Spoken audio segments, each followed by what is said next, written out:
Welcome to Calm Your Grits podcast. I'm your host, Joey Allen. I'm just your average stay at home mom, homeschool mom, and wifey who loves all things sparkly and anything DIY. From party planning to interior design, basically just a crazy Pinterest mom.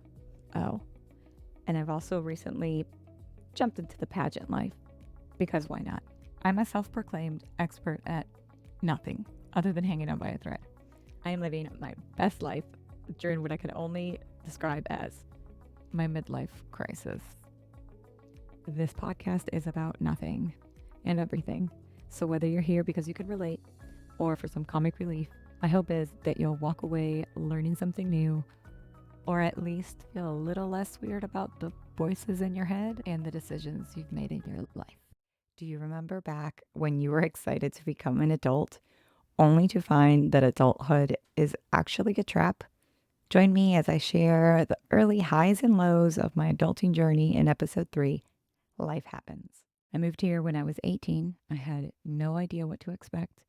It was one of those things where I just wanted to move here, and my mom knew better than to try to talk me out of it. That's the short version. I moved here. My cousins were my roommates. It was off to a crazy start, or at least it seemed like it was a crazy start. I didn't realize that life was about to get even crazier. My thought process of moving here was I'm going to go to college. Then I learned this whole thing about residency. You have to live in the state for it not to cost a gazillion dollars. And I did not have a gazillion dollars just laying around. So I was like, all right, I'll wait a year and then I'll go to college. My first job was a cashier at Harris Teeter. That lasted about 2 months. I was like, no, I do not like this whole cashier thing. Paper, plastic is just not what I envisioned my life to be. I also couldn't really tell you what I envisioned it was going to be like, but I just knew that wasn't it. And I finally got my first real job that I absolutely loved. It was at Ross Distribution Center for an 18-year-old. It was the coolest thing ever. I'm pretty sure the reason I got it was because I spoke Spanish, but hey, who was I to question why they were hiring me? So, got my dream job. I got an apartment in the hood. That's all I could afford. No shame. I ain't afraid of no ghost. At this new job, I met a guy. Fell in love. Got knocked up at 18. Definitely not how I planned things, but, want to make God laugh, make a plan. So at first I was like, no, like this is not how I wanted to have a kid. I'm not married. I'm not going to say a surprise. I knew where babies came from. I just didn't think that I would get knocked up for some reason. I don't know. So anyway, at first it was very much of a no. After a lot of soul searching and thinking, we were just kind of like, all right, we're doing this. We bought a house and we talked about getting married. Telling my family, that was hard. That was really hard. Nobody was happy about it at first. I feel like that's kind of normal. There are plenty of people that have kids when they're young, and at first it's, oh my God, what am I going to do? And then eventually people come around and all the things. But yeah, we had decided to buy a house. We were under contract, about to move. It was in November. I was 6 months pregnant, 24 weeks, and my water broke. We went to the hospital. There were no explanations on why my water broke, but basically, because it was at 24 weeks and a day, baby was viable. The plan was for me to be there until I was full term. They started steroid shots and all the things that they could do to intervene to make sure that if she came early, that she would have a better chance. And then I don't even know that I could actually explain why the emergency C-section happened. I probably blocked a lot of it out, but from one minute to the next, everything was fine, and then everything wasn't. It was, okay, something's happening. Hey, we have to do a C-section. And then next thing I remember, I was like yelling out in pain. And there was this little button. It was for morphine. And I was like, this button is broken. And nothing. They were able to like kind of calm me down. They sedated me. Then the next morning, I had no idea what had actually happened. For some reason, I thought I was still pregnant. I didn't realize she had been born. I kind of remember coming to and my boyfriend telling me she's in the NICU. And part of me was like, well, when did I have her? Then logically, I was like, all right, must have been knocked out or put under or whatever and had her. So she went to the NICU. She was in the NICU for 18 days. It was a long 18 days. And I'll spare you the day to day stuff. But ultimately, it was just too much. She was a pound, 4 ounces. She was teeny tiny. And they were trying to regulate her heart. She had tubes everywhere. And Melina was like teeny tiny. And yeah, it was bad. So I got strength from who knows where, and I signed a DNR. Her oxygen level to her brain had been lower, lower, and lower. When I signed the DNR, it had been like 6 hours. And in case you didn't know, being without full oxygen to the brain for minutes causes all kinds of damage. So somehow they're able to keep her heart beating and her breathing. That's not quality of life. Like, I'm not going to do that to her. So, lost her, devastated. It was a blur, but I do remember having to pretend like I was okay because everyone was so heartbroken around me. I had to keep acting like I'm okay. I'm okay. They try to give me medication. And at that point, medication was just not something I was comfortable with or really understood because as a young, now I was 19, 'cause she was born November 12th, which is exactly a month after my birthday. And at that point, I don't know, I'm from Ecuador. We didn't do mental health over there, especially not medications. So I refused them. And I just try to move on and try to deal with grief on my own, not knowing what grief was. Naturally, two kids who had an unplanned pregnancy then tried to completely shift our lives to be parents. And then the rug gets pulled out from underneath you.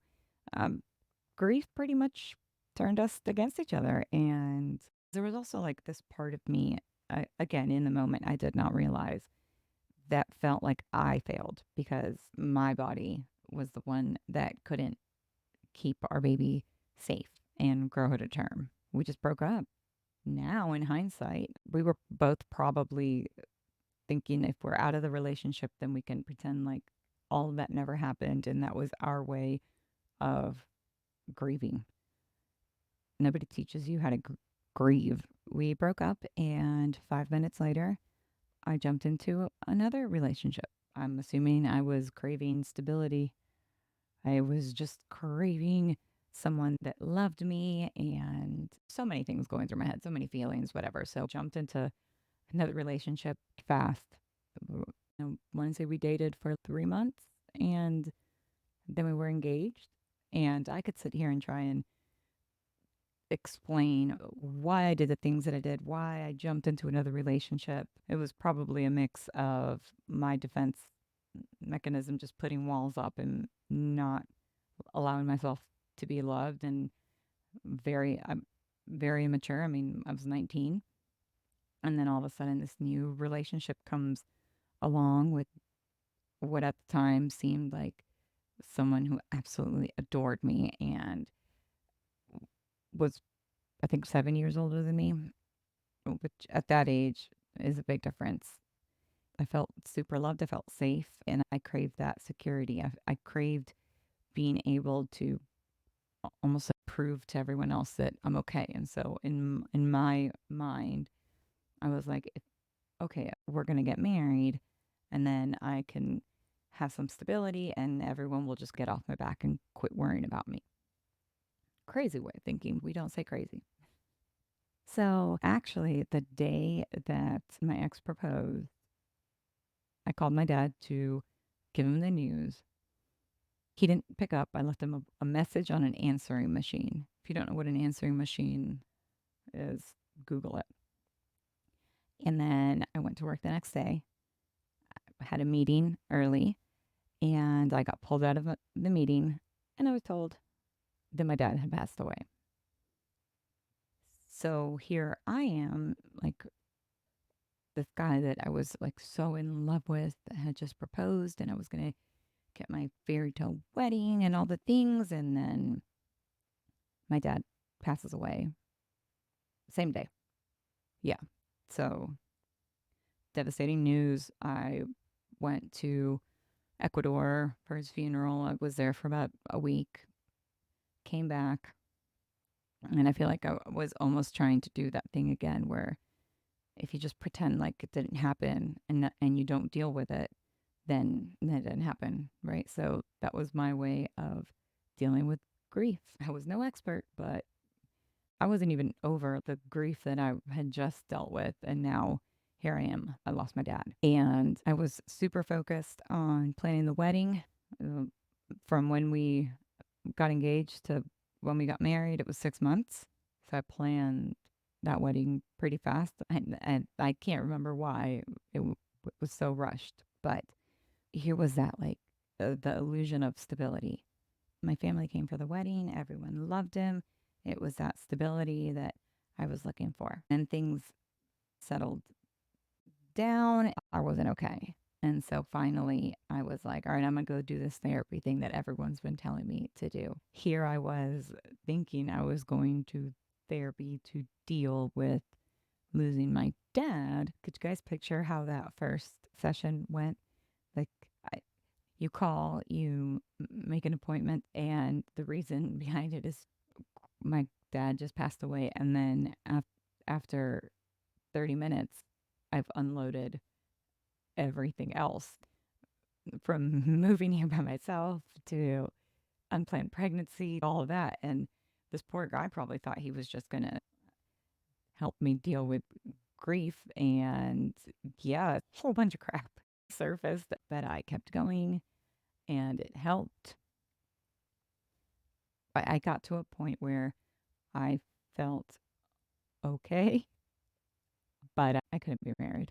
While I was in therapy and I was actually getting to know the person that I married, I realized that we just weren't, our values and our principles didn't align, and we were just different people. Even if I could say that he's the one that rushed, he's the one that did all that at the same time, I also said yes, and I also went along with it. And there was just a day that I remember being like, I can't. I'm not saying that I was ready to get a divorce, but I knew I needed to deal with all the feelings and everything. So I remember telling him how I felt. Like it was just one day, like word vomit. I felt like once I got it all out there, and we had been having issues. I mean, it wasn't like, oh, everything was great. And then one day I like, hey, by the way, no. I mean, it was clear. It was just a matter of time and a matter of who was going to say it first. So yeah, we legally separated per the law, and you have to wait a year before you can file for divorce. While I was going to therapy and separating and all of that, I loved my job. It was my focus. It was what I cared about the most at the time. I think, again, I probably jumping in head first to stay focused on something. And right around the time when I moved out, they sat me next to the most annoying, loud New Yorker. Loud, annoying. Did I say loud?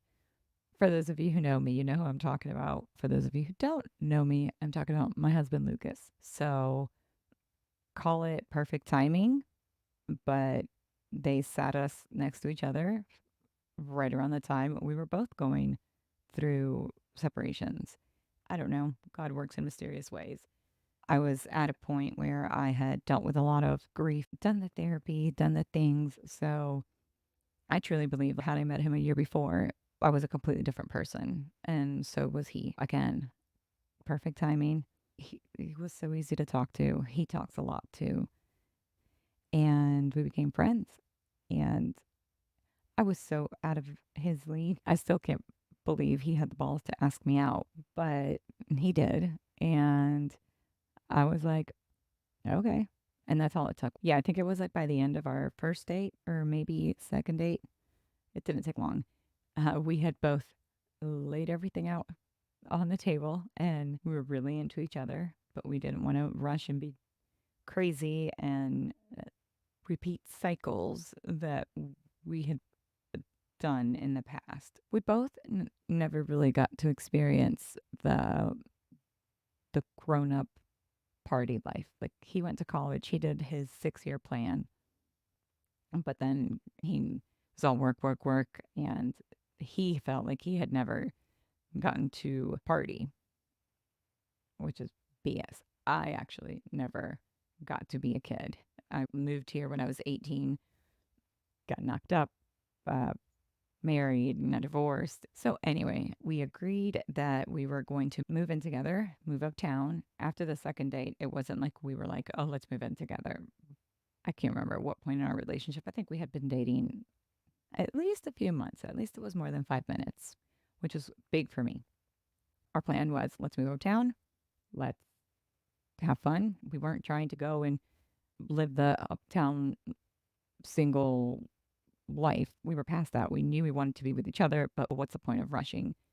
Let's take our time. Let's not be crazy. October of 2009, he proposed. It's a really cute story. I'll save that for another episode just to not go too far off track.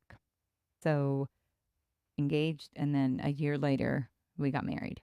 By the time we got married, we had been together for 2 years. Side note, we really wanted to have a fun wedding. It's not often that a guy is like, oh, I've always wanted to get married at Center City or uptown and have this kind of things. I always joke that he's groomzilla. For someone that me that loves planning parties and loves planning everything and is very much into that kind of stuff, I was very surprised at how much of a groomzilla he was. He wanted to have an opinion about the color of the dresses. I was like, you know what? He's actually saying that he's always dreamt of having some kind of wedding. Why am I going to argue with him? We wanted to have that open bar. I remember he got a part-time job to cover extra hours because we both knew what kind of wedding we wanted to have. So we set a goal and it was a great wedding. But 2 weeks before the wedding, find out I'm pregnant. At this point, it had been years since I had had Melina. Keep in mind that there was no reason why my water broke and why any of that happened. They were like, it's one in a million chances that it would ever happen again. So when we found out I was pregnant 2 weeks before the wedding, we were so excited. We were ready for that. I remember all our family was coming for the wedding and we planned like how we were going to tell them because again, we were really, really excited about it. We got these little picture frames and it was like, I love my grandma. I love my uncle. All the things. We brought them all over to our condo and we were like, oh, we have gifts for you guys. All right, everyone open them at the same time. It was literally like a bunch of dum dums opening gifts at the same time. They're looking at it and they're kind of looking at each other and like no one got it. And then finally, my mom, she like looks up and she's like, typical for my mom, she starts bawling. And then everyone else caught on. It was really funny. I really wish I would have filmed that. Anyway, irrelevant. So we told everyone happy. A big bummer was that whole amazing wedding we had planned with the open bar and all the things. I did not get to partake in the open bar, which I was fine with. I'll take a kid over that. And got married. It was amazing. We went on our honeymoon. It was great. Life was amazing. We got married in September. Fast forward to December, my water broke. And I was 5 months pregnant at this point. You have to be 6 months for the baby to be considered viable and for doctors to even intervene to try to do anything. So, yeah, here we go again. Her name was Abigail Josephine. I tried again to keep the Joe going because it comes from like my great grandfather's Jose, and then we have Joseph, and my grandmother's Josefina, my mom's Josephine, Joey. I wanted to keep the Joe going. So Melina, it was Melina Joy and Abigail Josephine, Abby Joe, which is, yes, it's very Southern, but we thought that was funny with us being basically the complete opposite of Southerners. He's a loud Italian New Yorker and a Latin British girl from Florida. Abby Joe just sounded really cute. Anyways, once again, I was in the hospital for like a week. And because of the way Melina was delivered through an emergency C section, my body could not go into labor because for an emergency C section, I'm not trying to get graphic here, but on the outside, it's like this. But once they get inside, they have to cut your uterus and stuff up and down so they can get to the baby faster. So when you cut the uterus that way, it heals, but there's a very high chance that if contractions happen, that your uterus can tear, and that's bad. In case you didn't figure that out, that's bad. So when my water broke with Abby Joe, they gave me all the medicine and all the things to stop me from going into labor. The catch 22 was they stopped me from going into labor. We knew they couldn't just deliver her normally because of the risk. We were basically at a point where we had to get a D&E. Oh, but wait, my doctor didn't believe in doing D&Es, which is essentially it's an abortion in the second trimester. I'm not even going to go there. We had to accept the decision and drive up to UNC 2 days before Christmas and had to do a D&E, dilate, and I'll look it up. Doesn't matter. 2 days before Christmas. That really sucked. Also, the day my water broke was December 5th. And December 5th had been the date of my original baby shower that was planned for Melina, my first daughter, which actually ended up being the day of her funeral. So December 5th. Yeah, real shitty day. So with Abby Joe, that's the day my water broke. So yeah, so here we go. Guess what? Grief, grief, grief, grief. And at this point, I feel like I could have my master's in grief. But no, you can't just turn a switch on and deal with stuff. You act a certain way, you think a certain way, you feel a certain way. People can tell you till the cows come home that it's grief, but good luck believing it. When I went back to work during my pregnancy and all that, like I loved the job that I had. And I came back to the same company, but everyone, I guess, knew what was better for me to put me in a role that I absolutely hated. So it's not like I could have work to distract myself and get my mind off of how much everything sucked at the time. Then to top it off,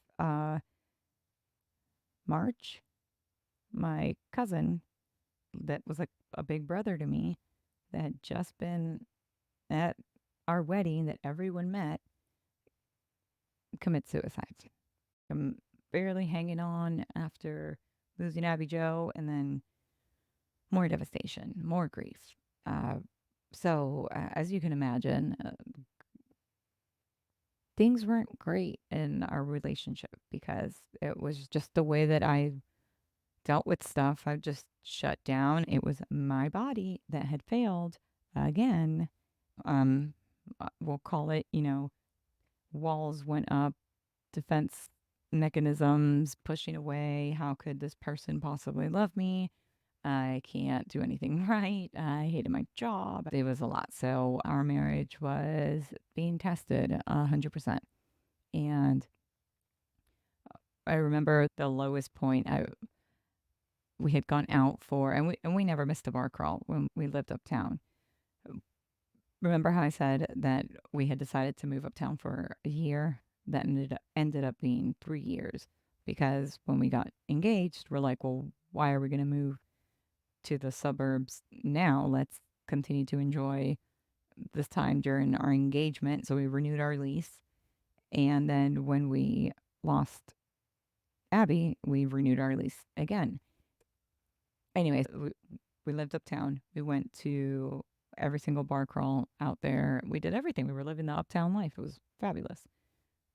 The partying life, not life in general. Life kind of sucked.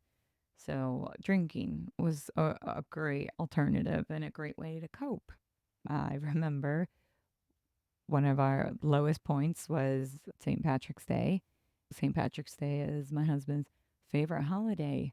My New Yorker Italian husband, who is Irish, who knows? It's his favorite. Part of me was kind of like, I probably shouldn't really drink because I have so much stuff inside that it, I don't want to wake the beast. Sure enough, I was like, oh no, but it's his favorite holiday. And I was trying to think about him and how this affected him too, everything that we had gone through. And so my dumbass went out and got drunk. And I remember throwing plates, but it escalated over a couple hours. But when we got back home, I was just a complete crazy drunk mess. And yeah, we had no idea like what the answer was, what we were going to do or anything like that. He went for a walk the next day. It was a Sunday. Stumbled upon Elevation Church. If you're not local to the area, it was uptown. So he went in there. I guess he heard some sermon that really spoke to him.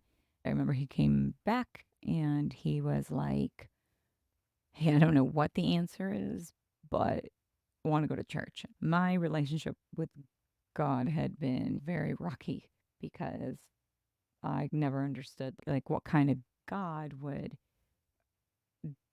let me go through all the things that I had gone through. So it wasn't like I didn't believe in God, but I was like, the best way to put it is I was a little mad. But at this point, I'm like, why not? Let's go to church. And that brings me to the end of the episode. Backstory is going to be a two-parter. I've already seen that I've gone way off of what I wanted to say and just gone off on my regular Joey rants, which I fully expect them to happen a lot. So I will continue with part 2 of Backstory in the next episode. Until next time, thanks for listening.